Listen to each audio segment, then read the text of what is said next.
All right, it is exactly 10:01. Good morning, everyone. I am Aisha Ally again here with you for session 2. So, housekeeping matters.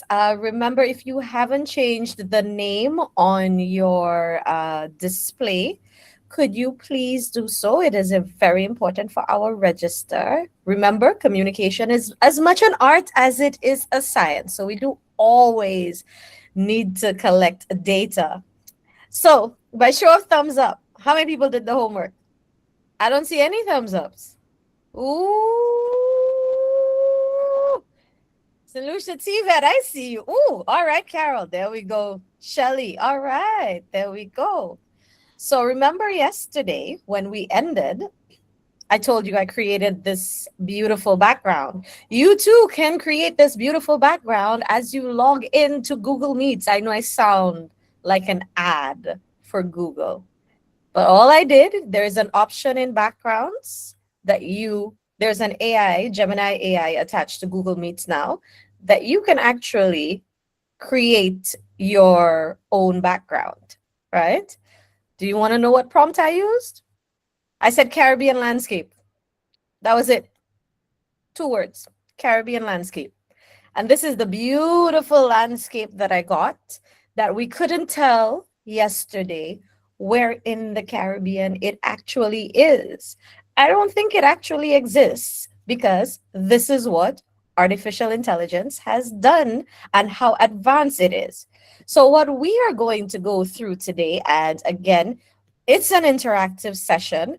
When I'm sharing my screen, I may not be able to see the information in the chat. So you could also feel free to open your mic if you have any questions. I will be going slowly at some portions, a little slower than I would as I run through the presentation. So if you're not following me, feel free to say so and I will slow down, I will revisit, and we are going to have a phenomenal time today, right? Fantastic. So as Caribbean people, you will know we are inherent storytellers. In St. Lucia, those of you from St. Lucia would know we have a saying. Somebody always have a story given. Right? We like to emphasize things multiple times. That's how you know we're West Indian, right? That's how you know we're from the Caribbean. We are innate storytellers. So this session today is really about helping you embrace that authentic storytelling aspect that we are known for, but also how we are going to use artificial intelligence and machine learning to help you with your communication resources. But more importantly, we have to explore the ethics of using AI. So today is about turning what you already know about yesterday's session into a communication that feels more alive, more culturally grounded, more usable, so that you can relate with your audience better. So let me tell you what qualifies me to run this module with you. Quite apart from my comms experience, I did work in Silicon Valley for quite some time at the beginning of the artificial intelligence boom in 2022, 2023. So I was one of the very first set of people privy to the machine learning and AI platforms. In fact, the company that I worked for was the largest and first investor in ChatGPT. So if you do have any platforms that you are comfortable with, I would say to you on your computer, open up a screen, because as we go through, you can actually take the prompts as we are doing it and see what results you get, and we can have a conversation. Because my philosophy is work smarter and not harder. Now, I know Melanie is on the call with us, and so I'm going to put Melanie on the spot. Melanie, the woman who is wearing the Leaf branded polo shirt, is she Mhm. part of our team? No, but it's a nice polo. I think we should get some. Thank you. Yes, we will put it on the docket of to-do list. Thank you, Melanie. This entire image was created with artificial intelligence. This image is of 2 women who do not exist, by the way, in a background, as you can see, that is similar to mine. That is the power of artificial intelligence. It took me 20 seconds to generate this image. And you can see the logo, the leaf logo on the upper left hand corner, as well as the leaf logo on the woman's polo shirt match. Okay? So I am going to show you how we are going to meander through our communication so it doesn't have to seem burdensome. All right. Are you following me so far? Let me see some thumbs ups. There we go. I hope you're excited for this module because I am. Woo! All right. So, you know already, I have to come and check in with you. Please scan the QR code. I have to do a check in to see where we are because, again, you know, we are all about ensuring that here at Canada Leaf, we serve you better. Those of you who are not able to scan the QR code, I am going to be putting the link in the chat for you to access a very short check-in. It's very short. I swear to you, it should take you about a minute, minute and a half at most to do. And yes, I can see when you fill out the responses for us to move into a very exciting session on storytelling and using artificial intelligence and machine learning to help us amplify our messages. Ooh, one response came through already. A good thing this survey is anonymous, so I cannot see who did not complete the homework or mostly completed it. We're up to 9 responses so far, 13 responses. All right. So keep filling out the responses as I get into the meat of the matter, our next slide. So storytelling, and I know oftentimes we see a lot of things on social media, on traditional media, that is on, international media, where it sounds and it seems like we need to mimic other people's ways of doing things and telling things.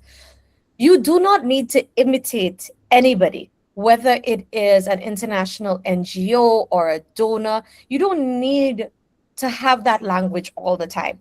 Caribbean communication, and you know this, we have a voice, we have a rhythm, we have a warmth, we have such specificity. It is a strength that we need to lean into. It is authentic and it resonates with the people whose lives that we are trying to change, right? And I think it's important that we understand we don't always need to seem stuffy all the time. You know, when we, especially those of you from Guyana and Trinidad, you know, there's a sing-songy way that we speak. You know, those from Barbados have certain colloquialisms. Jamaica has its own storytelling. Belize, you also have your own way of communicating and telling stories. Lean into that. Everything does not need to be copied and pasted all the time. And there are different ways to be able to communicate our stories. Remember, we identified the story-worthy results yesterday in our session. How do we communicate it? You know, we can communicate it through voice notes.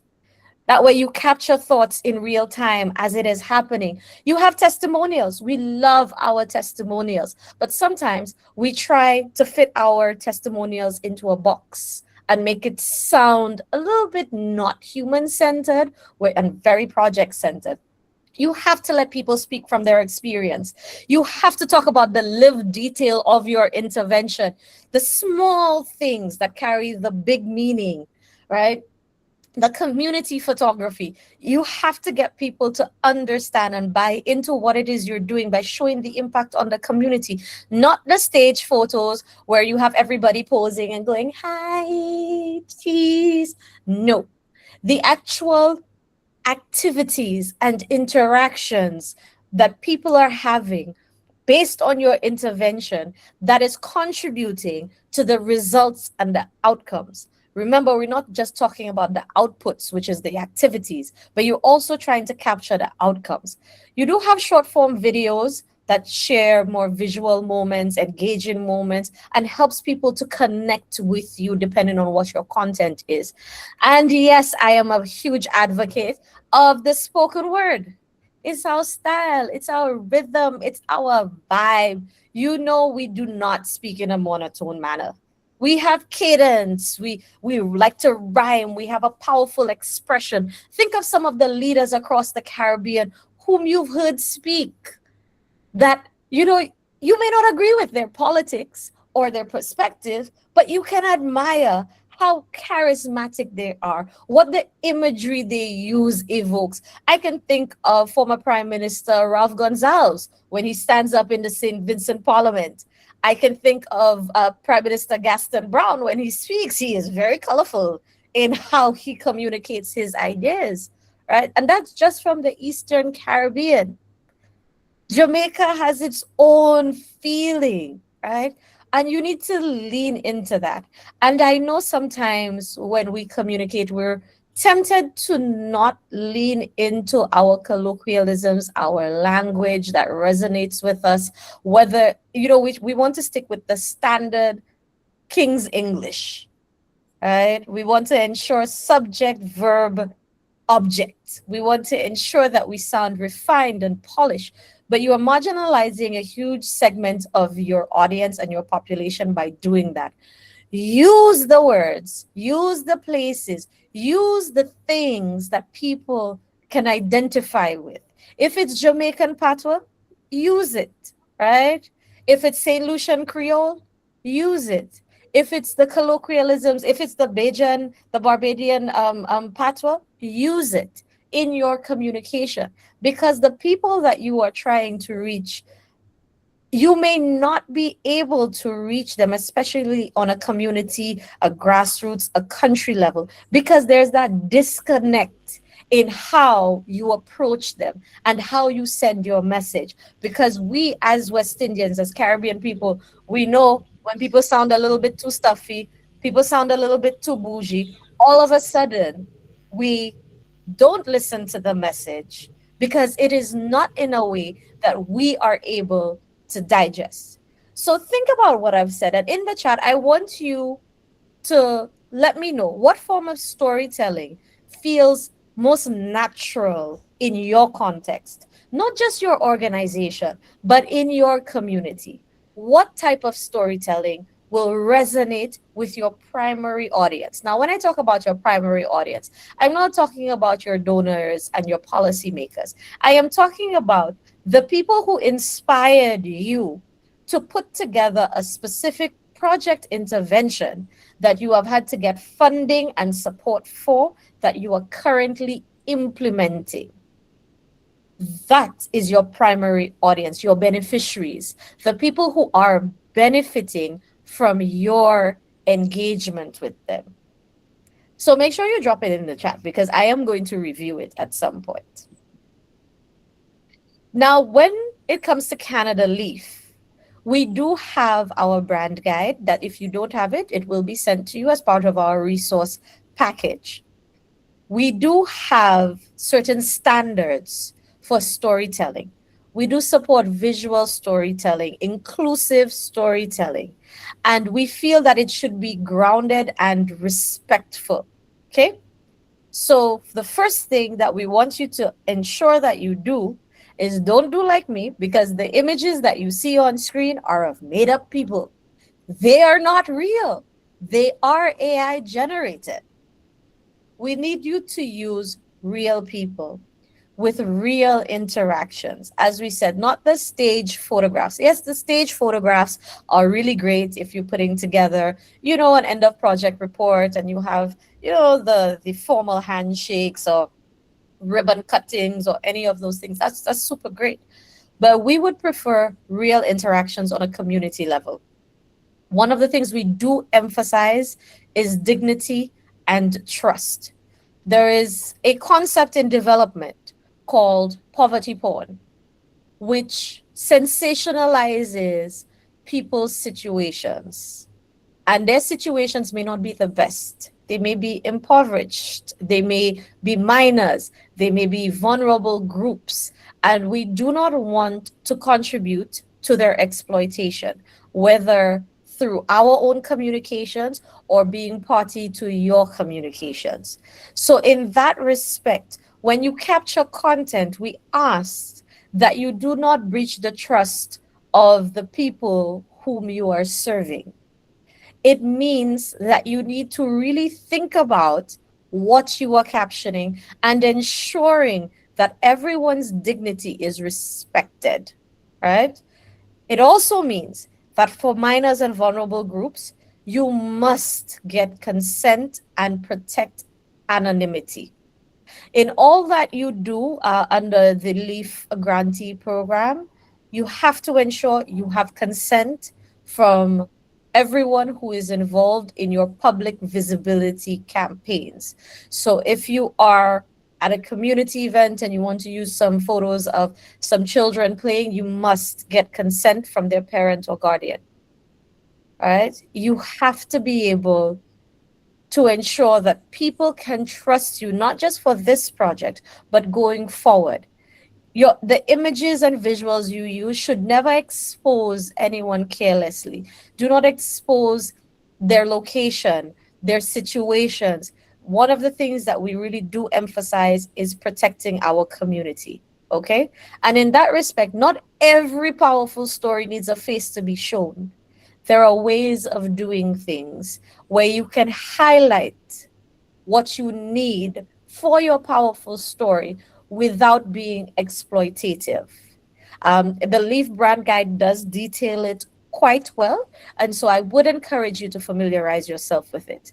And we do not like contrived environments, because when we have authentic local environments, it allows you to get more support for what it is you are doing, not for this project only, but moving forward as well. It lends credibility to your organization.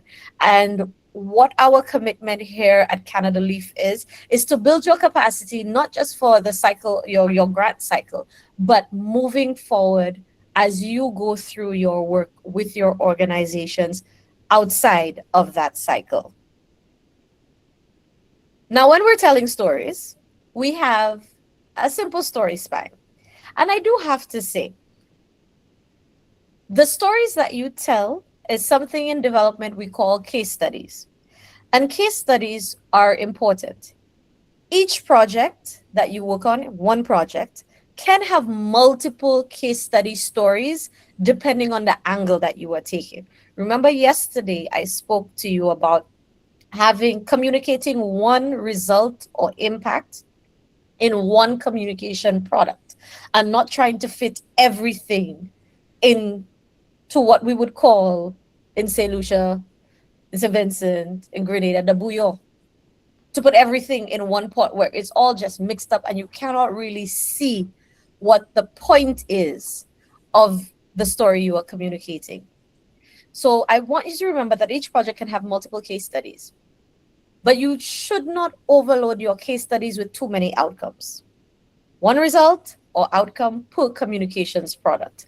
Now remember, I said outcome and not output. So not we held a workshop, but what was the impact of that workshop on the participants, on the beneficiaries? So this is a simple story spine. It is not a full case study spine. It is the backbone of a usable public story. You can take photos of it, you will still get it as part of your resource material. There are 5 building blocks that help to shape very clear, very compelling stories, very relatable stories that connect with your audience. We spoke about it yesterday. What changed? And remember, when you were speaking, you were supposed to kiss. Can somebody tell me in the chat what kiss is? I'm going to run over to the chat. There we go. I'm not seeing anybody tell me. There we go. Aura and Ben, thank you. Keep it simple. Remember to kiss. Think of it as you speaking to a 10-year-old. Describe the change in very clear, very simple terms. You must identify who experienced the change. Always remember the human element. You must center people and communities at the heart of your communication.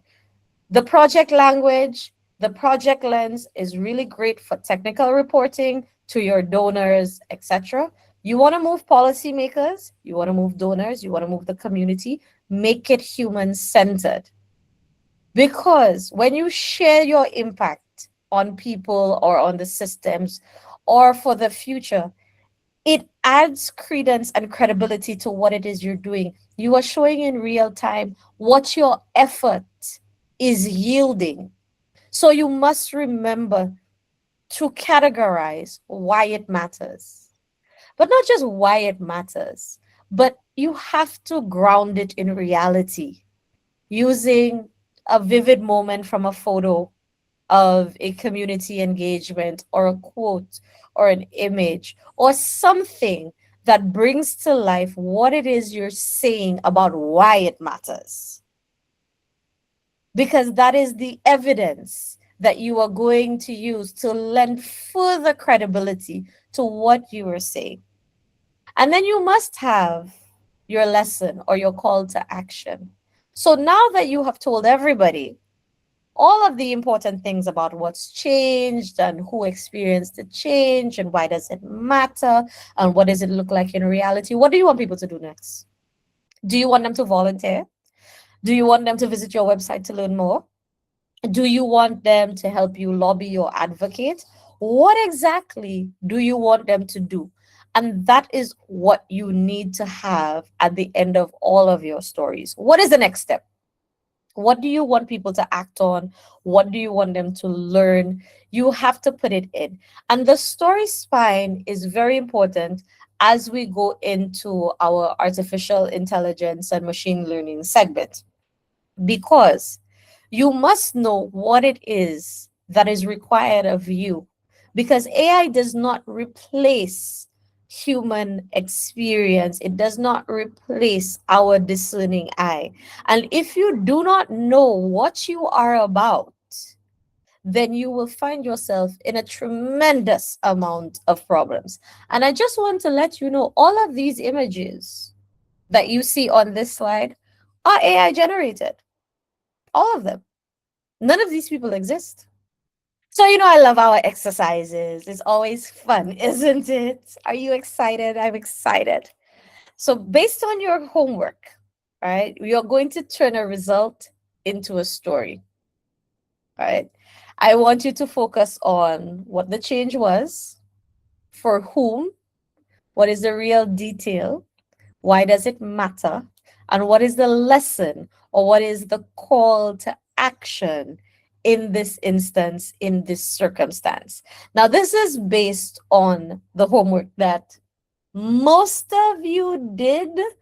33% of you completed all of it, 27% completed most of it, and 33% completed some of it. So I know you are well prepared.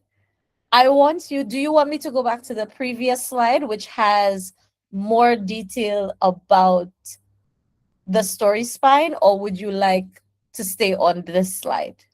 Those who want me to stay on Miss, this, go ahead. yes, Miss. Yes, can you go back to the previous slide, please? Thank you. Okay, the previous slide. There we go. So I want you to create a story with these 5 building blocks. Literally 5 sentences, just 5 sentences. Okay, so I'm going to give you some time to do that. We're probably just going to take like 3 or 4 minutes because you did your homework. You are familiar with your project.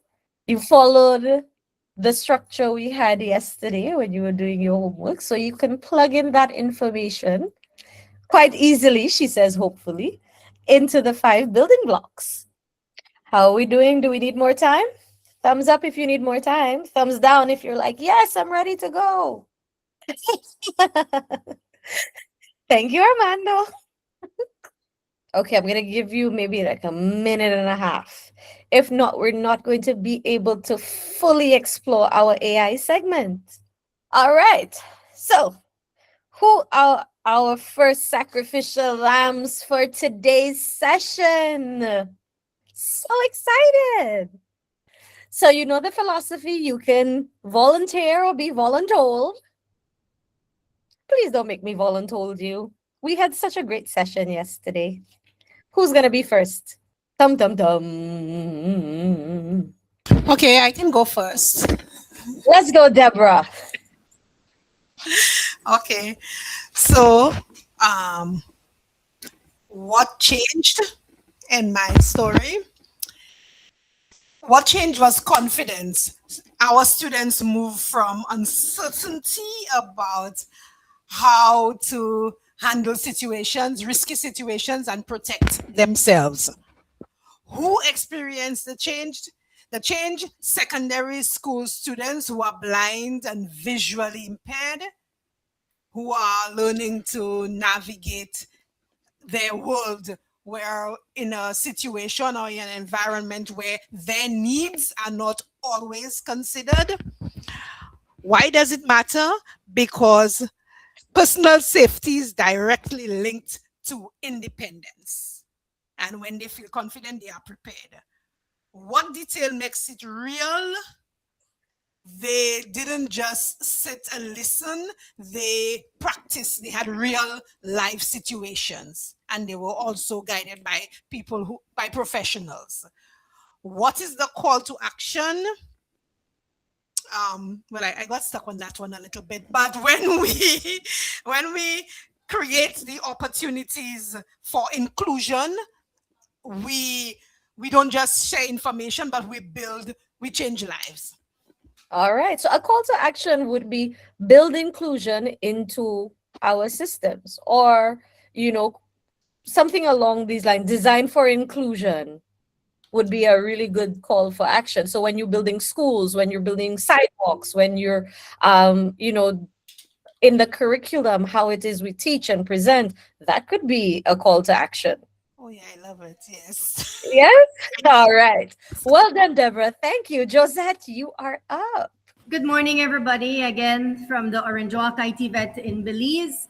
So our project has to do with attaching trainees who become apprentices in the electrical and air conditioning and refrigeration change. So our change, or one of the biggest change for us in our project, is the buy-in from industry partners to accept our trainees as apprentices, which is something that it's the first time we're doing. um, who experienced the change? We have that industry partners, the institution as a whole, and the trainees who are now being apprentices. Why does it matter? Because the end goal of this project is that we get the first CVQ certificates for Belize, and this will then in turn boost the or get the apprentices or trainees ready for the world of work, not only here in Belize but regionally. They're ready to compete regionally. What details made this real was the signing of the MOUs between our institution and our industry partners, as well as with our trainees or the apprentices and their parents accepting that they can now go into industry. What's the call for action? That we have future industry partners or more industry partners buying in for the other trades, so we can launch this apprenticeship program in the other trades that we offer. Thank you, Josette. Well done. Well done. Moving over to Cindy. Hello, morning. You have to. Like, hello, morning. Cindy from the Orange Walk IT Vet. My colleague, Mrs. Paras, has already shared something similar, but I would just like to add. Um, we what changed was similar to that. Our employer said yes to this initiative, to this new project, and more buy-in from them. Who experienced the change? We have that directly. It would be the labor force of the country. Why does it matter? Is that because of our country being a nation building, to improve our programs as well. Our trainees become better at what they're doing, more skilled to be prepared for the workforce. What details makes it feel real is that we are actually seeing our trainees being out there with the country, with the industry. It's not only about what we have planned, but it's actually happening now. What is the lesson or call to action is to first is for us to improve the program, because this is the first time we're piloting. So we want to improve the program by also learning from the mistakes as we go by, and to invite other employers to say yes to this initiative for next year and for the future. Well done, Cindy. Thank you. Now, before I move to Carol, I want to illustrate. Remember, I said earlier that one project can have several different stories. And Belize, you have just proven my point because we are talking about the CVQs and that same project. And you notice the angles that came out. Josette had an angle that was different to Cindy's, but we're still talking about the same project. And there you have two different campaigns, communication campaigns already for that one project. You see? You see? I'm so excited. Carol, over to you. Yes. So, Dominica, what changed for us with the project? Well, we say 180 youths are presently attending training sessions island-wide. Who experience the change, vulnerable youths between the ages of 18 to 29, now engage in vocational skills training sessions. Why does it matter? At the end of this training, 170 youths will be NVQ certified. What details makes it feel real? The youths are presently engaged in the theory component of training. And what is the lesson or call to action? The TVET Council will work with the Adult Education Division for certification of young people. All right. Well done. A good effort, Carol. What I want to see, though, is more of the human element. You spoke a lot about the outputs, about the 180 youth attending the workshops. Why is it important to them as a people, as a person, right? Why is it important to Dominica to have the 180 young people who are vulnerable, who are at risk, given achieving these CVQ qualifications? What is it going to do for Roseau or Portsmouth or Calibishi? Then what does it do for Dominica overall? So that's why you want people to support the program. You want them to send their children to the program. You want them to be invested in it. Maybe get a little, donor support or maybe sponsorship from the private sector. So you have to give me that little extra oomph. Yeah. But well done. You are well on your way. All right. Great. So now that we've had our examples, and yes, I know since yesterday I have been on you with this structure, with this story spine. It's because I want you to be clear in your mind so it becomes a reflexive action for you when you are looking at your projects and your activities, how it is you are going to move forward, because that is going to be important. Now, as I said, one story can be many formats. You do not need an idea for each format. Okay. Sometimes all you need is one good story that is translated well. Okay. You can translate it into an Instagram or TikTok reel. You can translate it into a photo carousel or an advocacy script or a policy brief document or a compelling caption or a really beautiful quote graphic. As you see, I have the example there, or even event talking points. So when you have your formal events, or if you're going to present to a minister or a donor, you have those talking points. Now, the talking points then become your key messages. And I know a few of you, when you filled out the post-session check-in from yesterday, said you did struggle with the key messages. Don't worry about it. The point was to struggle so we can fix it and make your life easier, okay?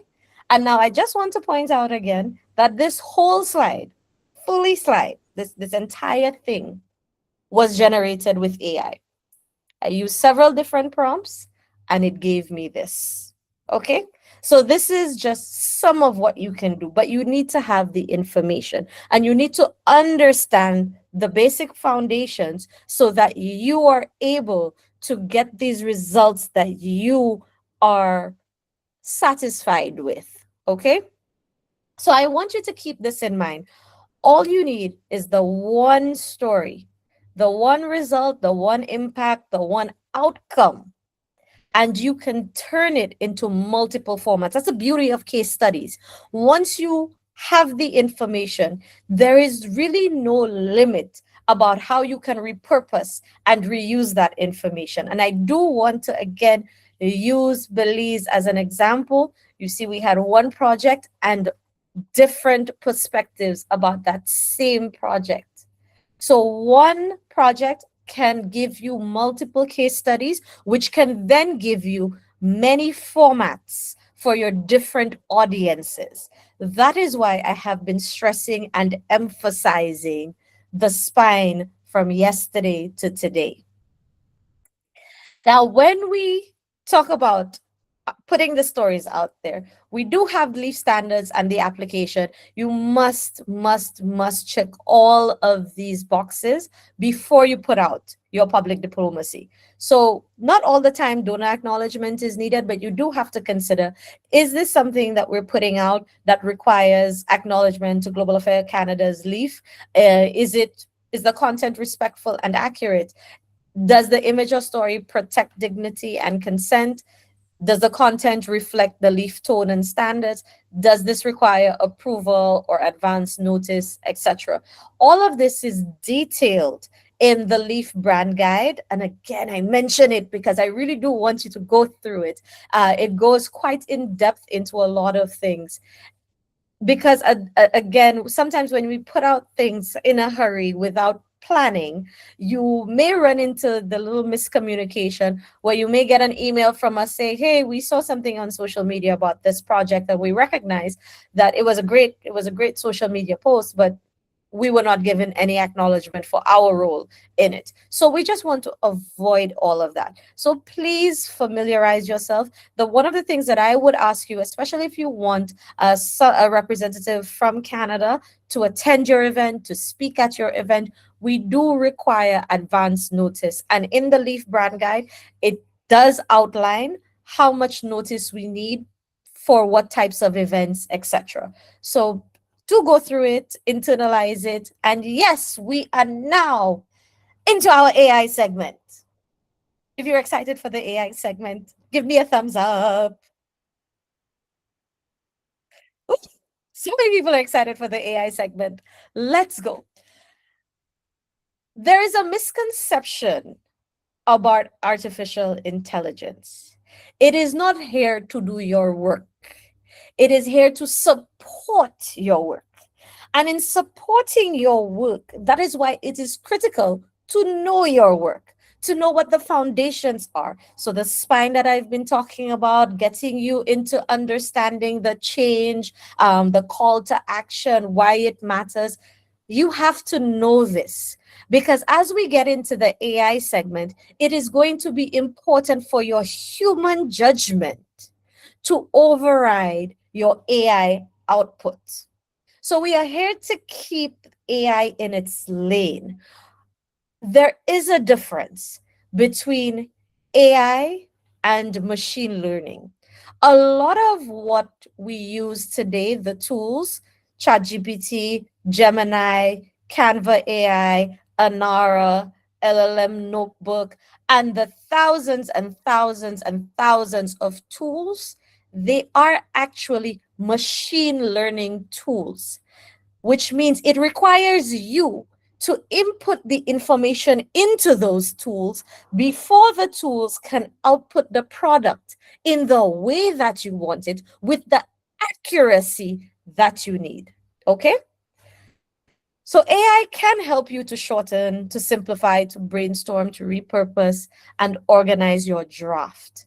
But it cannot invent quotes for you or data or give you a monotone type of voice on your communication product. It cannot erase our Caribbean storytelling cultural context.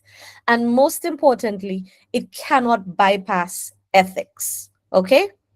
So that is what I want you to understand as we move into the AI section. Okay?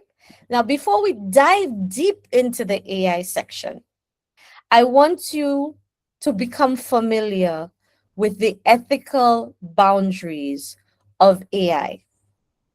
Ethical boundaries, especially for the government of Canada, they matter more because of the human stories.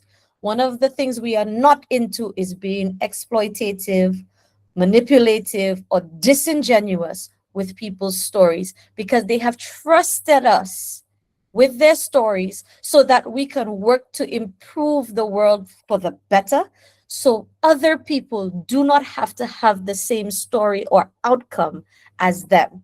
So if a story involves trauma or vulnerability or risk, convenience does not outrun ethics. It is important for you to understand the settings for the machine learning platform you are using because all AIs use existing models, existing information that you put in to train new models. A lot of people don't know you can go into your settings, and that is why I asked you to open up whatever AI you're using, open it up. There's a settings tab. You can turn off the feature that allows the AI or the machine learning platform to take the information that you are inputting and making it public in a bid to train their newer models. You know, you always get a software update. For those of you who look at your phone, you know your phone is always updating. I don't know what the updates are for on my phone. I just click yes and I just allow it to update. Okay? There is a feature you can turn it off. We'll get into that a little bit later. But with the ethical boundaries, right, especially if you're dealing with vulnerable groups, marginalized groups, sensitive information, do not put this information into the AI or machine learning platform without turning off the feature that says you can use my chats or you can use my information to help train other models. Okay? Because then the information that you've been trusted with, that sensitive information, then becomes public. When you are using AI, you must always review it because the AI will spit out information that either you have given it or it has collected, and it requires human review to ensure that we are being authentic and we are representing these stories authentically. Consent still applies, okay? When I say consent still applies, you can use AI to put my head on Melanie's body. That is completely unethical in that regard. So if you are going to use AI to enhance images of people, you must get their consent. You must get consent if you are going to upload any sensitive information into the AI, which I strongly advise against, by the way. And because confidentiality still applies, it is important that you familiarize yourself with whatever AI platform you are using.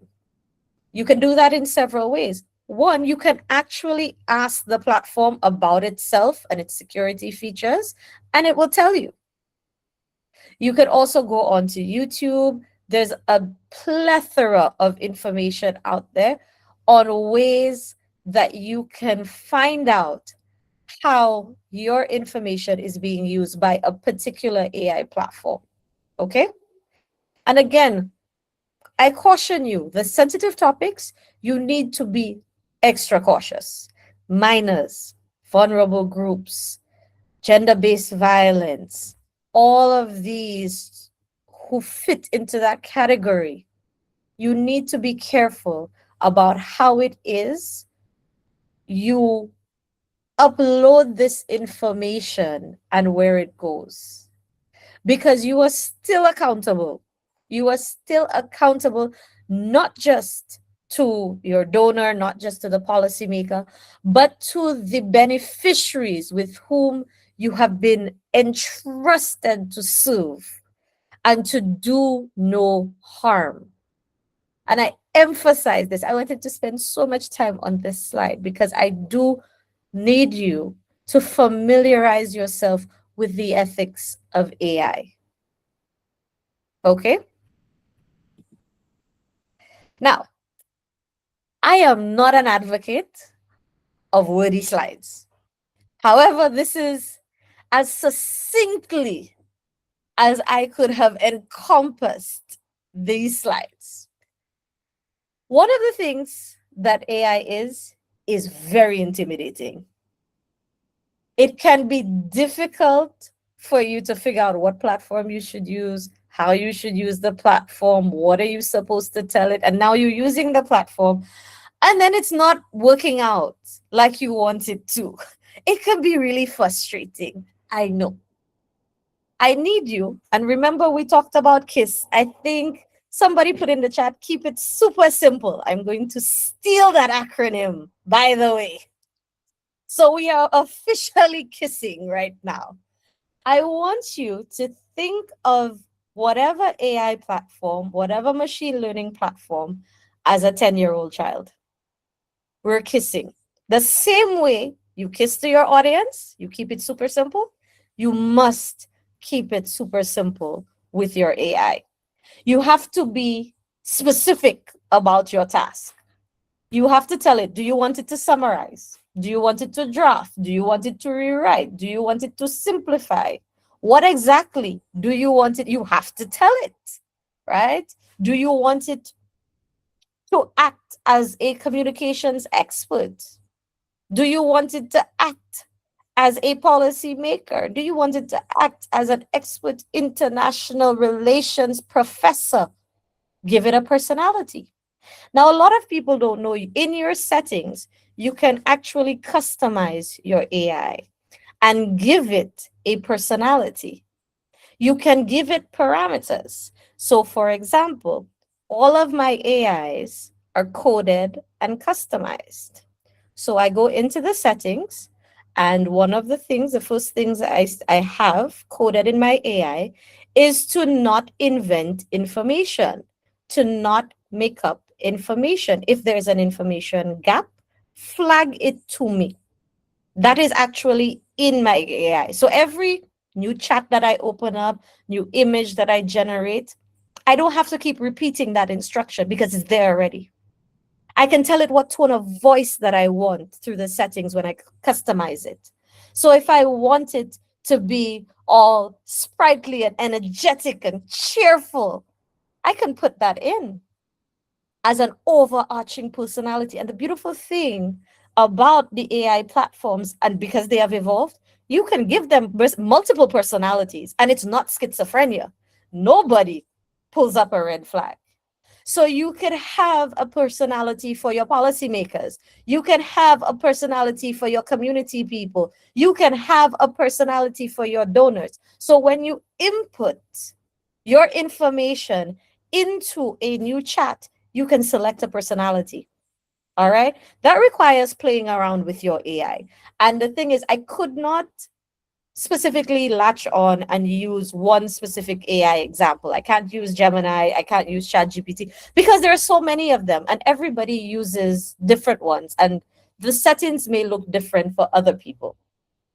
Now, remember, we spoke about machine learning. You have to upload information. You have to give the AI the source material.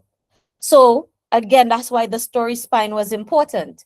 You have to put all of the information, your key messages, the contents, if you want to, I don't know, a really long project report to put in there, put it in. The more information you feed it is the better output you get. And again, you feed it all this information, but you need to tell it who it is talking to. So you have to name your audience. So again, that's why it's important to know your audience and who you're talking to. Are you talking to the community? Are you talking to the media, young people? Who are you talking to? You have to let the AI know. Then you have to state exactly what you want very clearly. So if you want a summary, don't just say, give me a summary. You want a 100-word summary. You want a 200-word summary. You want an executive summary. You want a one-page brief. You want a social media caption for Instagram. You want a social media caption for TikTok. You want a social media caption for Facebook. Be very specific about what it is you want. You can also tell it to put together talking points for you. Say, you have an hour-long speech. Here is this document. This is who I'm talking to. put together talking points for me. I want to emphasize the importance of CVQs and a productive labor force in Belize and the benefits of it. I want to get buy-in from policymakers and the corporate sector. Put together my talking points for me. Be specific in what you want. Now, you also have to set boundaries with your AI. Just like in dealing with people, you have to set boundaries with your AI. Tell it what not to do. You have to flag the gaps, preserve the language. If you want to use plain language, if you want to use some colloquialisms, you kind of have to put it in there. And I will tell you, as Caribbean people, the AI does not always do us justice. All right? So you must be vigilant. That is why all of this content requires human review, because you must set boundaries. And if you are not sure what boundaries to set, the beautiful thing about machine learning platforms, you can tell it to ask you questions. So you put in all this information, you tell it what it is you want, and you say, ask me questions if necessary. And I guarantee you, it will ask you questions to help it refine the output that you want, so it can be clear about what it is you want. So you don't necessarily need to be so familiar with the prompts, but you must understand in communication, there is a sender, a message, and a receiver. And the same applies to AI. You are sending a message to the AI that it may not always be able to interpret correctly. So it must be able to ask you questions. Okay? How many of you knew that? Give me a thumbs up if you knew you could do that with your AI. All right, Audrey, Wilder, Carol, Rion. There we go. Yep. All right. Now you have to maintain your standards with AI. The AI will assume what a good output is, but you may decide that that is not a great output. Okay?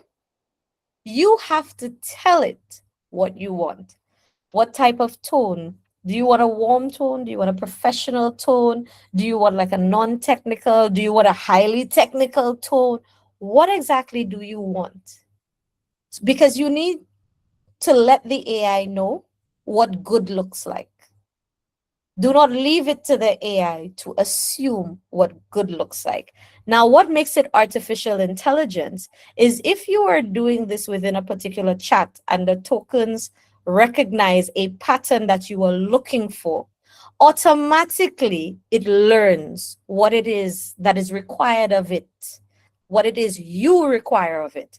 So it becomes less onerous every time you interact with the AI. That is why it's called artificial intelligence, because it is learning the type of person that you want it to be. Okay? You must, I know sometimes we say, write this press release for me, you put that prompt in your AI, and then it comes out and you're like, oh my goodness, I should have just written this myself. It is important that you remember you are kissing. You're keeping it simple. You're talking to a 10-year-old. You ask for an outline, because in that outline, you can see where the AI is going with your information and see whether it is on target or off target.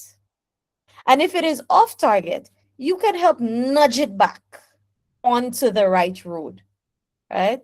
Then you ask it for the final output. That is how you get good results. A lot of times when we use AI, we just want to send one prompt through and get the final product in the quickest, shortest possible time. That's not how it works. You have to take it in stages, okay? And this is number 8, is really something that I do. I always ask the AI to review the output it has given. I ask it to review it because I want to know if there are any gaps.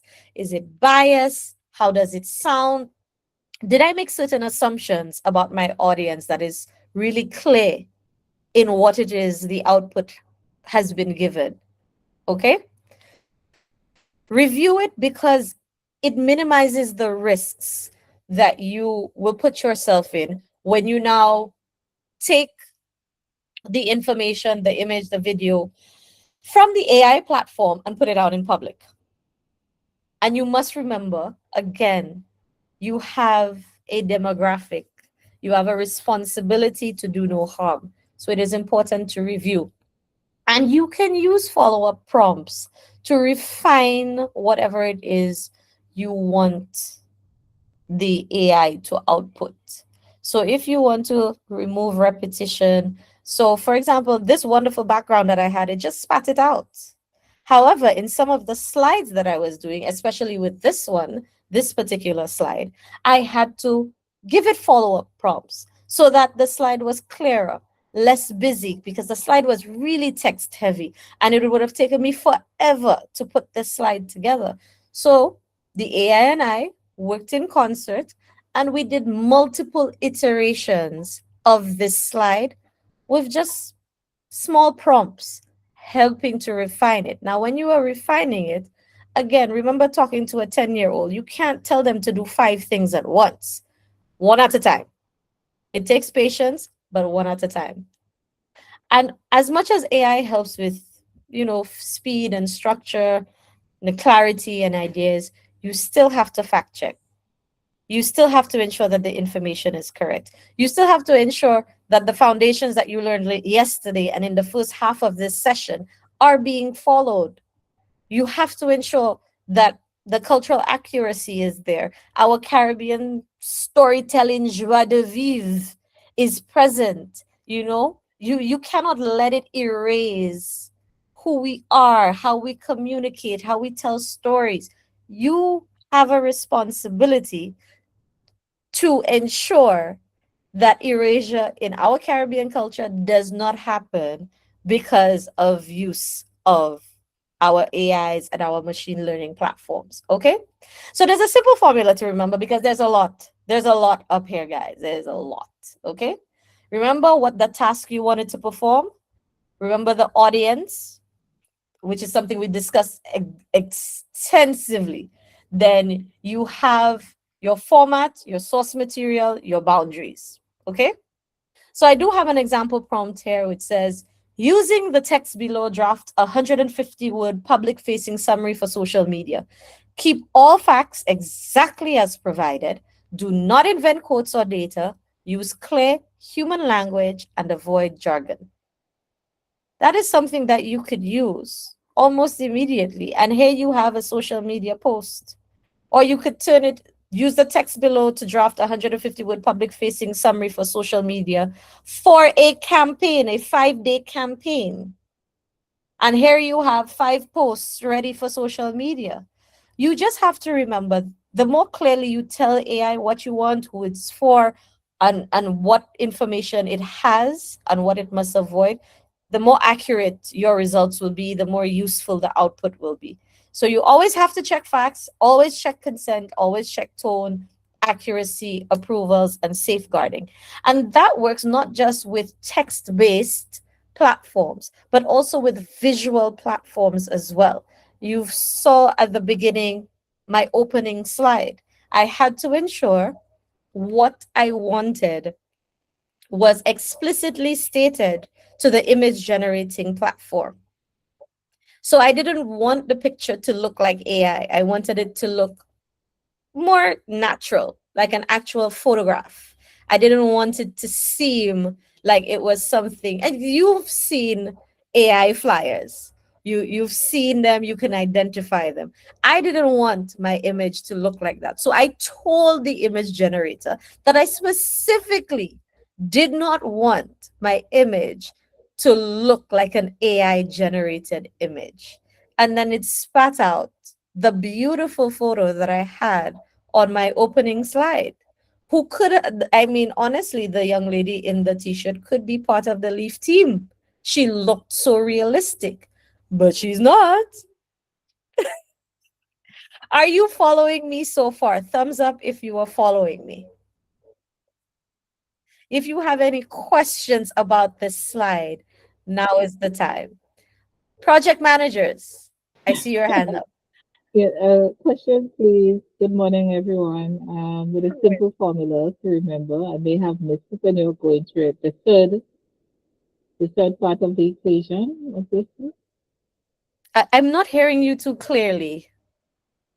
Oh, are So can you you hearing just me say that better again? now? Yes, I think. I'm not sure, but go on. Let me see. Turn the volume. Yes. With the simple formula to remember, the bottom left of the slide, Uh-huh. the third part of the equation, I would have missed when Well, you were for me, going yeah, through. that was, you can see that's machine learning, and I really did not catch that, so I have to fix that slide because I Mm-hmm. focus on the text. I do have to take out that third part of the formula, Okay. the one that says Thank, formace instead of format. See why human review is important? thank you. All right, fantastic. If anybody doesn't want to open their mic, the chat is open. You can ask the questions. I know it was a very heavy slide, but it was important to run through the basics because as we go forward, it is going to become important. All right. If you don't have any questions, I will move on to the next slide. All right.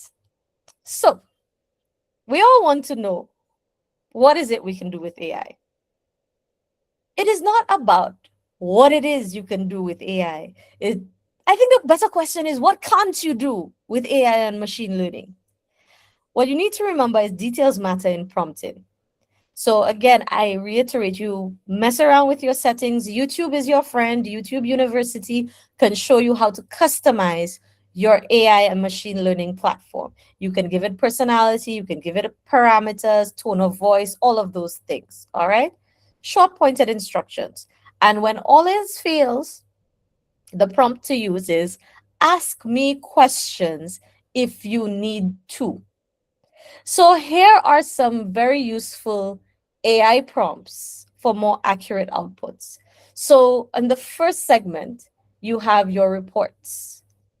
You do have to upload the information, and then you ask, using the text below draft or the text attached or the file attached, draft a clear and well-structured report section. Keep all facts exactly as provided. Do not invent findings, quotes, numbers, or examples.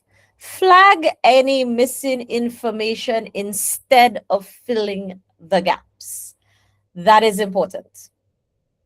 So you want you want the platform to flag the missing information for you, not replace or invent information to fill those gaps.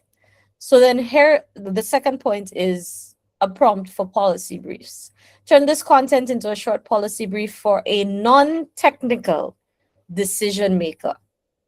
Not just a decision maker. You notice the decision maker has an adjective, has a personality, has a persona. They are non-technical. So what you are telling the AI is to avoid the technical jargon, to put away all the vagaries and things that normal people will not be able to understand. But also, you have said to the AI, as much as this person is non-technical, they are a decision maker. So the AI now will form this policy brief for you in a way that moves a decision maker to make a decision, to act. So then you tell it to summarize the issue, the key evidence, the implication, and recommended actions in clear language. Do not overstate certainty. Identify where evidence is limited. Very simple prompt. You notice you broke up, the prompt is broken up into several sentences. And that is important because, again, if you're talking to a 10-year-old, you cannot tell them in one breath to do 5 things, one at a time.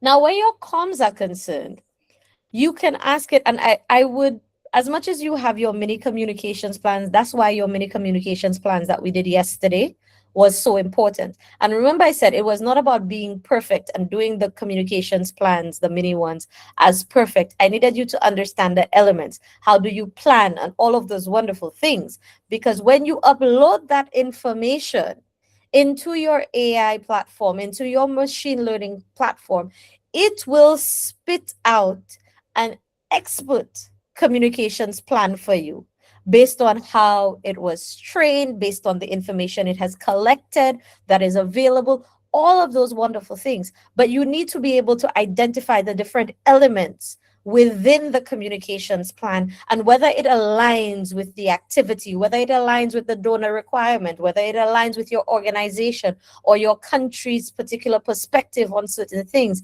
That is why we went through what we went through yesterday. Okay?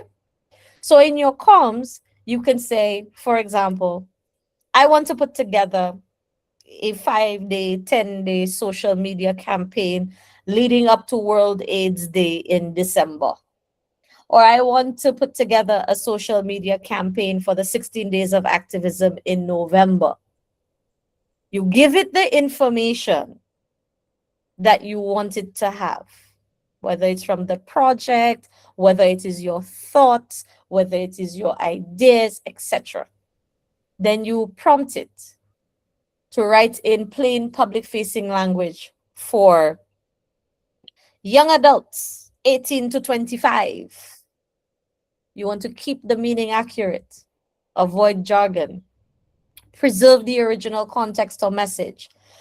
And then you can ask it, give me a key message. So those of you who struggled with the key messages for the homework, you can actually put it in, because doing key messages is a specific skill that comes, and I know everybody who has a cell phone thinks they can do comms. That's not how it works. Communications is about translating complex narratives into actionable and measurable outcomes. It is not as easy as it seems. So putting together a key message that resonates with your audiences can be very difficult, as much as the key message can only be, I don't know, maybe 5 words, a sentence with 8 words.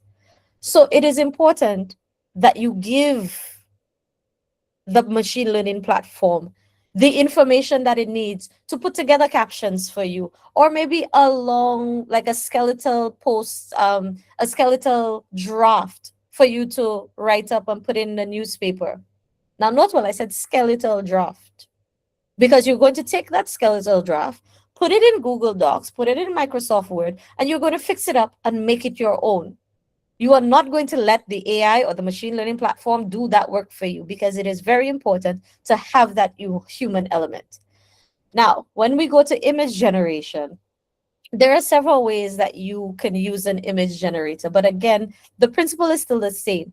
You have to keep it short, one thing at a time, not 5 things all together, one thing at a time. You want the AI platform to generate an image concept that reflects, I have no idea, whatever it is you want it to be.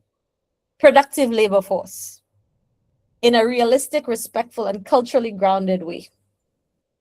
You have always remember to tell it, avoid stereotypes and exaggerated trauma or generic stock photo aesthetics.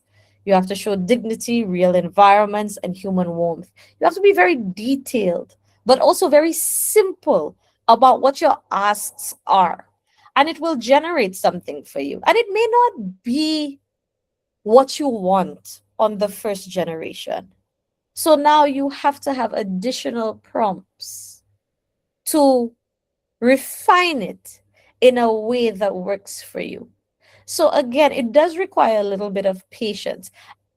However, I will say, for especially for organizations who do not have the communications resources and skills readily at their disposal, I would encourage you to play around with the AI.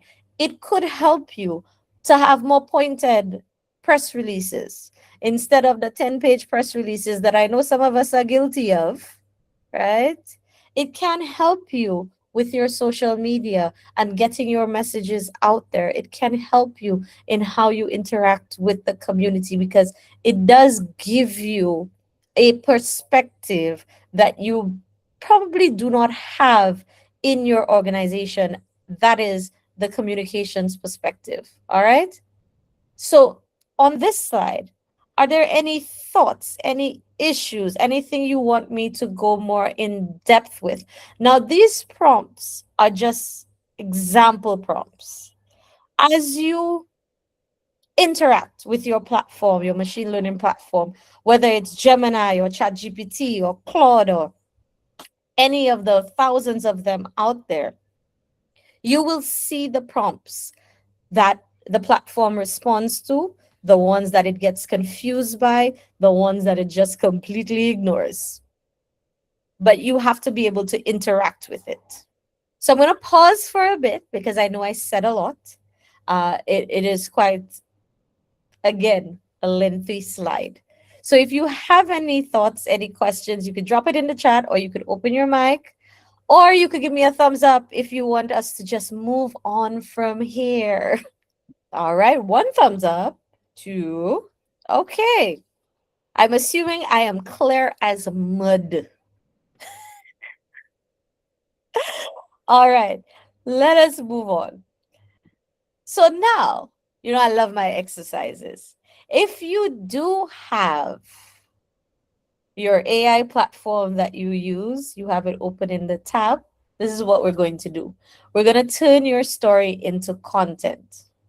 You can either choose to have a short advocacy caption for a social media platform. Now, you need to be specific about the social media platform. Is it Medium? Is it X? Is it Twitter? Twitter and X are the same thing. Is it Instagram? Is it TikTok? What is it for? Is it Twitch? Is it for Patreon? What is it for? All right. Then or you could choose a short reel script.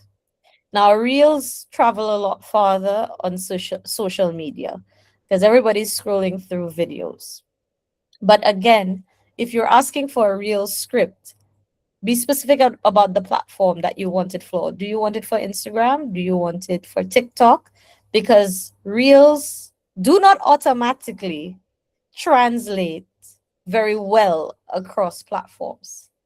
Or you could choose a short story-based post. Okay?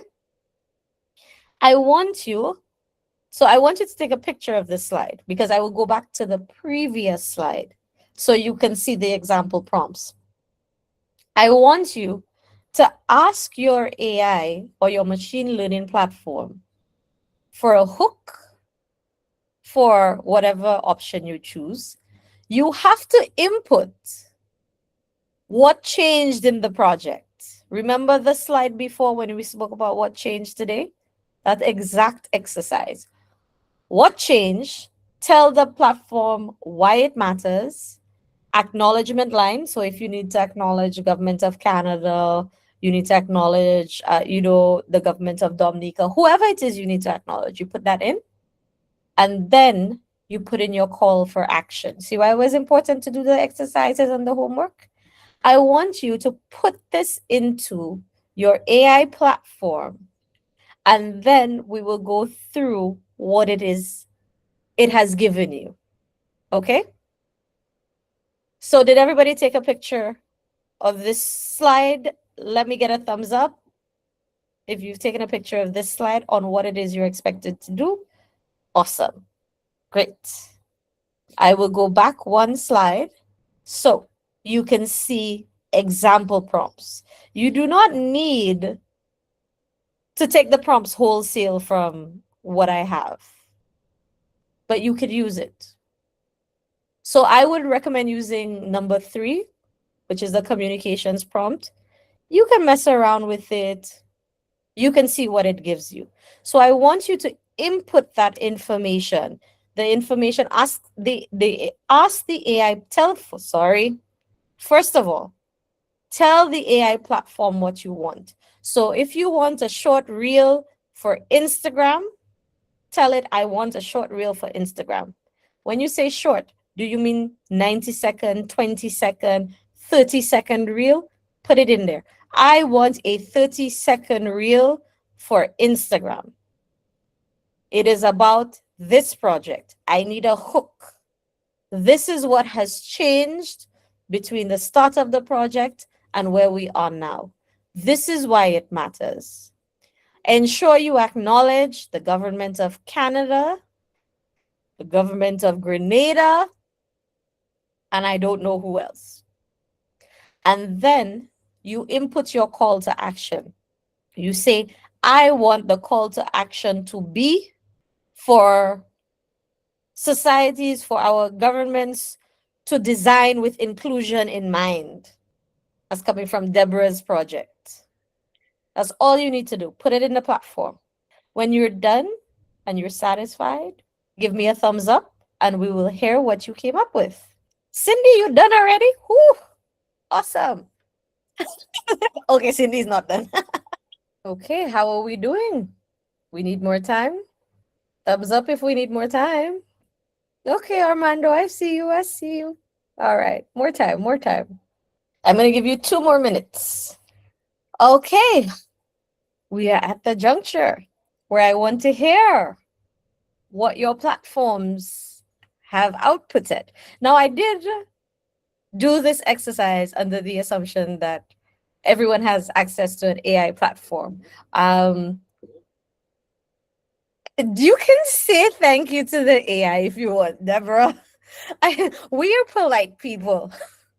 You don't necessarily have to. It's a personal preference. I was just saying you do have free versions of ChatGPT, of Gemini, of Claude that work really well. Claude and ChatGPT work really well for PowerPoint presentations. So does Gemini. All of the platforms have their pros and cons. It really depends on what you are looking for and how you interact with the platform. All of them have different user experiences. There are so many examples that I can't even go through them. So that would be probably something you should explore. So let me see, my people. This is the example. This is the exercise, sorry. So who's going to go first? Deborah, you were thanking the platform. Do you want to start us off? Oh, wait, Josette wants to start us off. Go on. The floor is yours. All right. Good morning again. So my prompt was to ask the AI to write a short story-based post for Instagram for the Breaking Barriers Apprenticeship Program in Electrical and AC and Refrigeration, thanking the Government of Canada, LEAF, and the industry partners in Belize. The call to action was to invite more industry partners from other trades to join. And it gave me this. It says, from the hum of a newly repaired AC unit to the steady glow of a correctly wired circuit, the sound of progress is unmistakable. Not too long ago, many of our apprentices saw these trades as out of reach. Today, thanks to the Breaking Barriers Apprenticeship Program, they aren't just reaching, they are leading. The journey of impact, we've watched apprentices move from the hesitant first step to confident professional grade executions in electrical and AC and refrigeration. The transformation didn't just happen in a vacuum. It was fueled by the belief that the right tools and right mentors, with the right tools and right mentors, every barrier can be broken. The mission is powered by community visionaries who believe in the future of the Belizean workforce. We want to extend a massive thank you to the Government of Canada for their unwavering support and investment in vocational excellence, to LEAF program for providing the framework and passion to make this possible, to our local industry partners for opening our doors, sharing your expertise, and mentoring the next generation of technicians. The success in the electrical and HVAC is just the beginning. The demand for skilled labor in Belize is growing, and we know that there are more barriers awaiting to be dismantled in construction, automotive, and beyond. We are looking for more industry partners to join this movement. If your business is ready to shape the future of the different trades, let's talk. By becoming a partner, you aren't just hiring, you're building a stronger Belize. Hashtag breaking barriers, hashtag Belize trades, hashtag skills for success, hashtag Belize in Canada, hashtag apprenticeship matters, hashtag future builders. So what do you think, Josette? I think it's okay. It's reaching for what I took into context the first example that we gave, and this is the prompt that the AI gave us or gave me as a baseline story for Instagram. Yes. So it has the storytelling aspect to it. I really like it. I think that would more fit on Facebook. So that's where now you have to prompt the AI again and ask it to shorten. Yes, it's a little bit lengthy. Yes. And it will shorten the information, but it is a very good start. Right? There we go. Well done. Thank Thank you. you very much. I know we do have whew, Veronique put a very long prompt in the chat, which I am going to read after Cindy goes because I need to go through the content first. Go ahead, Cindy. Okay, thank you. Ooh, somebody needs to turn down something. Okay, go for it. Yes, thank you. Well, we were here trying our best with AI, and we did story based for Facebook, a short one, and it reads as follows: When opportunity met willingness, something powerful began. Employers across Belize stepped forward to say yes to our AC and refrigeration and electrical trainees, opening their doors and investing in the future workforce. Through the Orange Walk IT Vet Apprenticeship Program, we're building skills, strengthening industries, and shaping a stronger Belize. Thank you to the Government of Canada, LEAVE, the Government of Belize, our trainees, parents, and committed employers. Let's keep the momentum going. Say yes to building Belize. Hashtag Orange Walk IT Vet, hashtag apprenticeship, hashtag Belize, hashtag Canada, and hashtag nation building. Thank you. So, Cindy, what do you think?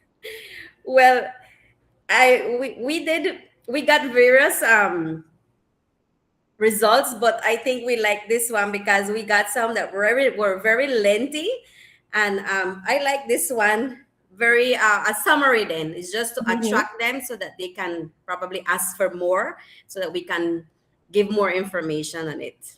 Short and sweet.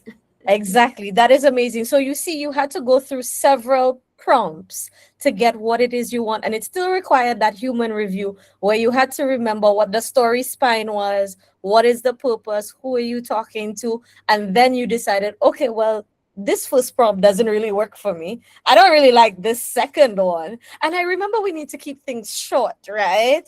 So you see why it's important that you know what it is that you want from the AI. All right, thank you so much, Cindy. Now we have more than two in the chat.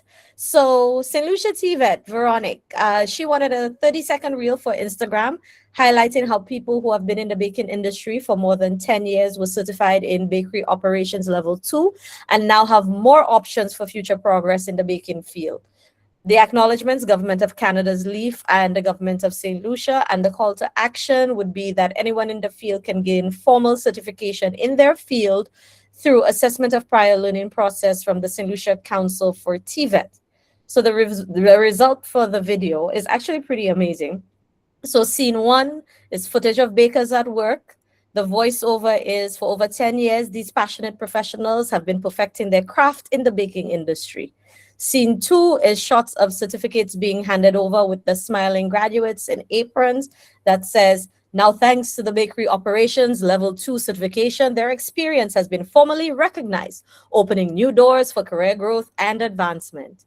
Then there's a text overlay for the that says certified through the LEAF program supported by the Government of Canada and the Government of St. Lucia. That might need a little tweaking because that's not our official donor acknowledgement. That's why human review is important. Scene 3, cut to wide shots of people in various professions, the mechanics, caregivers, artists, etc. The voiceover is, you too can turn your experience into recognized qualifications through the assessment of prior learning process by the St. Lucia Council for TVET. Get certified, grow your career. Learn more at the St. Lucia Council for TVET. Absolutely brilliant. And do you know there are AIs that can do your voiceovers, but I don't particularly like them because they don't sound like us. They don't have our accent, our nuance in pronunciation, but it is an option if you do not have funding for voice talent. So well done, St. Lucia TVET. Then we have Desi Hernandez, Changing Perspectives, Building Safety, Bella Vista Community Center, Toledo District, Belize. What changes a migrant's perspective? Sometimes it's a safe space, sometimes it's being heard, sometimes it's simply knowing help exists. Why does it matter? Because a shift in perspective can mean the difference between fear and safety. It can guide individuals towards protection, support, and a better future. At our community center, we work to create that change, offering connection, trust, and resources for those who need it most. This initiative is supported by LEAF the donor acknowledgement there is a little in partnership with the Humana People to People Belize. Together, we are empowering communities and protecting lives. Follow, share, and support our mission to make safety and dignity accessible for all. Well done, Humana. All right. Instagram post in Belize Creole. Wow. Well, are you going to make me read Belize Creole? Okay. The numbers, they speak for themselves. Crime gone down, unemployment gone down, and 60 of we youth, them on the rise. Enough of them left school early, enough of them been on the rough side of life. But the real project, give them something where money can buy, a real chance surrounded by youth who know where them are go through. I am not doing this because I am not butchering Belizean Creole, all right? But well done. Arlen is out here dying laughing. All right. Aura decided to do a video script as well. The hook, the visual is a close-up of hands shaking. So you see all what you, oh my gosh, please don't make me read this. It's a 30-second reel for Instagram. Check it out in the chat. I did scan over it and it really did bring your projects to life. And so I do hope through this exercise, you do understand how you can move forward with your public visibility, even if you don't have a dedicated communication specialist. And under the LEAF program, the grantee program that you're under, if you do put together a social media post or something and you need us to look over it, either Melanie or myself, we are happy to support. You can reach out to us and say, hey, did we hit this on the head? This is not we do a workshop with you and then drop you out in the middle of the ocean with no life vest or anything to support you. We are here to support you. So again, if you do the foundational work, we are happy to help you with the refinement support as well. And so for my purposes, a thumbs up if you really thought this exercise hit the nail on the head and you were able to go through it. Was it as difficult as you initially thought?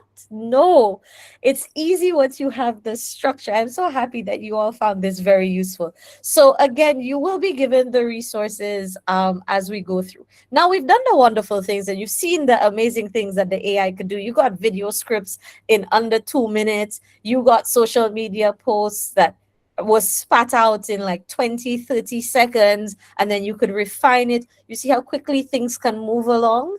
But once you have the human review, you input the correct information, but understand the structure of what it is you're looking for. Remember the story spine, and you stick to that, you will have impactful public visibility for your programs, for your different audiences. Now, this is where I really want us to focus, because AI spits out a lot of stuff for us, right? But you have to be discerning. That's where the human element, human review is important. So I have 4 scenarios. Of the 4 scenarios, I want your opinion on what is wrong pick a scenario if you think it's wrong and tell me what is wrong. So, for example, scenario one, it's a statement: CVQs guarantee a higher paying salary. Scenario two is a photo of a bruised child being posted to social media. Scenario three is a statement that says victims of gender based violence who access support services are able to overcome their trauma within 6 to 12 months. Scenario four is a photo of a busy community event in an impoverished community. Josette, why are you shaking your head? I see you shaking your head. Because they all seem wrong on different levels. They all go against the ethics that you've been speaking about when it comes to posts. The first one, it's not true. It's not factual that if you get a CVQ, you're getting a higher paying salary. It might be in some country, but not in every country. The photo of a bruised child, first of all, battered, and then a minor, and then the fact that in 6 to 12 months, gender-based violence, again, giving wrong facts. We can't put a timeline on how you overcome trauma.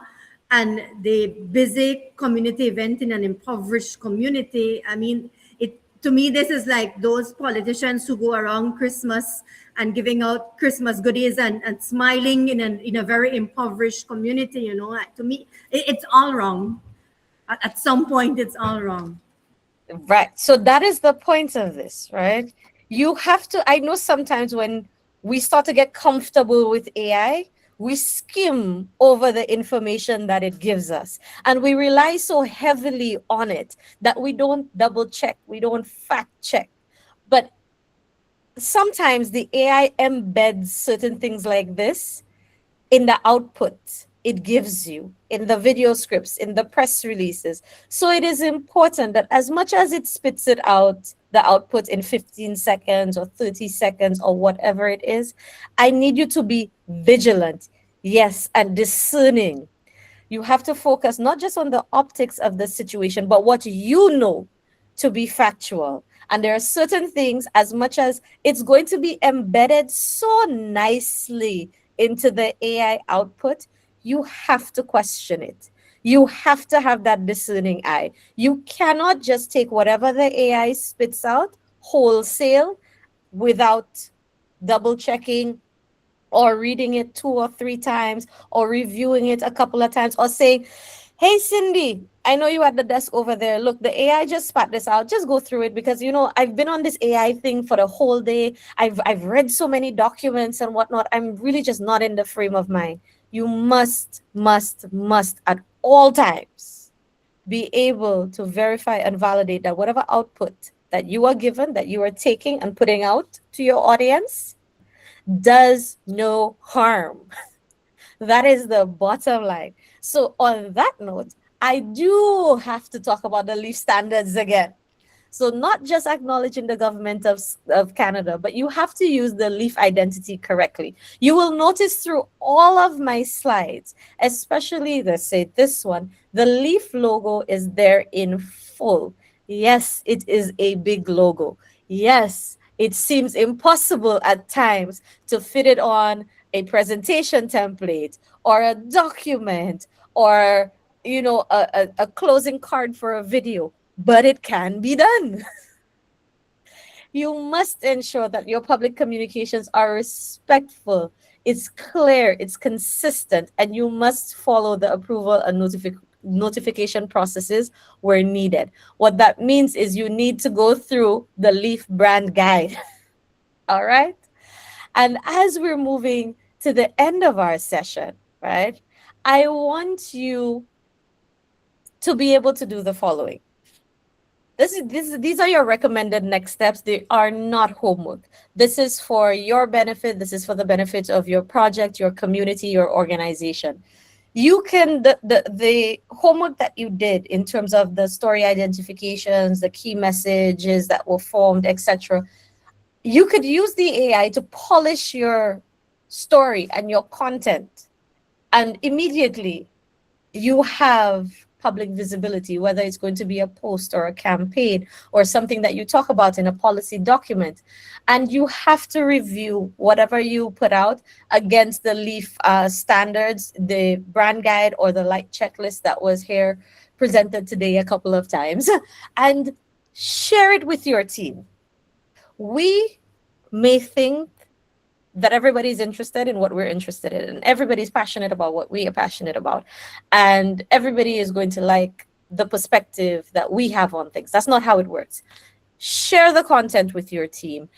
If you want to, you could share it with us here at Leaf for review and for feedback. So that way you can have the best possible communications product, whether it's a mini communications plan, or if you decide to give it a go at AI and put together your own full communications plan and you're like, hey, Alicia, Melanie, what do you think about this? We are happy to support. That's what we are here for. Remember, the approval process is not just Leaf's own, but your organization's own as well, and the advance notice process. And when you publish your content, I encourage you to listen to the feedback. When you have the feedback from your audience, you are able to improve the subsequent pieces of information and communications that you put out. So I want you to be able to not just do this for your Leaf Grant project, but moving forward in whatever it is you do. And I do know a lot of your organizations are managing multiple projects at the same time. So the skills that you have here do translate across the board, not just to the Leaf project, but to your other projects, your future projects, projects that you haven't even thought about imagining as yet. And because communication is as much a science as it is an art, I really, really, really do need you to fill out this end of workshop report. I am going to be putting the link in the chat. You can scan the QR code. And yes, I can see when you do the responses, because as usual, we do run our workshops on time. And we are actually 9 minutes before the end of our workshop. So I would really love if you could fill out the end of workshop report, because it is important. We want to know how we can serve you better, and your feedback in real time as it is fresh in your mind is quite important to how we move forward with our other capacity building programs to help you upskill what it is you are doing in your specific fields. The link to the form, it's in the chat. And again, it is completely anonymous. We don't know who is saying what. We have 2 responses so far. We're up to 7 responses. Yay. Turn off microphone. Your microphone is turned on. Oh, Mr. Avril, I haven't seen you in a minute. Thanks, Alicia. I just want to say that my big takeaway is KISS. Keep it, well, there's someone add super simple. Yes. That Super simple. resonated well with me. And I know Deborah certainly is going to give you the feedback from our point of view. And but I think that it was a great workshop. Thank So, you so much, Mr. Avril. And so I want to tell the group a very big fun fact.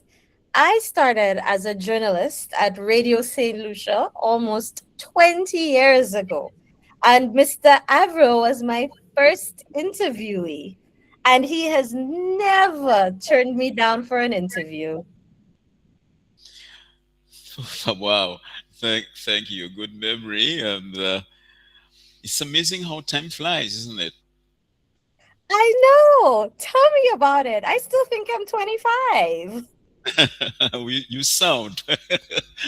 I almost said you look, but Oh, don't worry. It's okay. Lie to me, Mr. Avril. It will make me feel better today. Thank you so much. Thank you, Mr. Avril. Yes, we are up to 21 responses. I want to thank all of you, all of you, all of you. And it would be remiss of me if I did not say muchas gracias por participar y por estar aquí con nosotros. Espero que esto les haya servido a usted y a su comunidad. To all our people in Belize. Yes, y'all didn't know I could do that, right? They didn't know I could speak Spanish. All right. I just couldn't run to work. I tried, Audrey. Listen, Audrey, I have been trying to learn Dutch. I could give it to you in French, but I can't give it to you. Surinamese is a lot easier. Grand Tangi. Oh, thank you. I'm going to work on that. I promise. Wilder Gonzalez says this in chat. Engaging Yes. from start to end. So Greatly I also know appreciate. how difficult, because again, at Leaf we do Laura plan for Smith says this in inclusion. chat. So I do try as best as possible to cross the language barriers. Unfortunately, The I have not presentation by gotten that. Aisha Ally was removed Dutch from the is a mainstream. difficult language. It's, The even mainstream for now us has the Dutch usual speaking layout. people, it's difficult. So we forgive everybody. Why, thank you. Thank you very much. And next time, to our Belizean people, I'll see if I can run a little piece of the workshop in Spanish. But I know more colloquial Spanish. No. I know colloquial Spanish. I don't know technical Spanish. Don't ask me about that. Thank you so much. Thank you very much. Thank you, Armando. Thank you, all of you, for being here, for participating. I hope in the near future you can visit us also. Oh, I absolutely love Belize. My My roommate in university, she's Belizean. She was Belizean. So she made sure I visited Mother Nature's best kept secret. Correct. Beautiful. All right. Hasta la vista. Daisy Hernandez says this in chat. I love your Spanish accent. Kami Michelle Neal says Thank this you. in chat. Thank you all so very So much. much. You take care and We're gonna have move a to workshop. wonderful day. Audrey And 55 please reach out Sasha to us has if left you the need meeting. any support. Ronali Requena Okay? has left the meeting.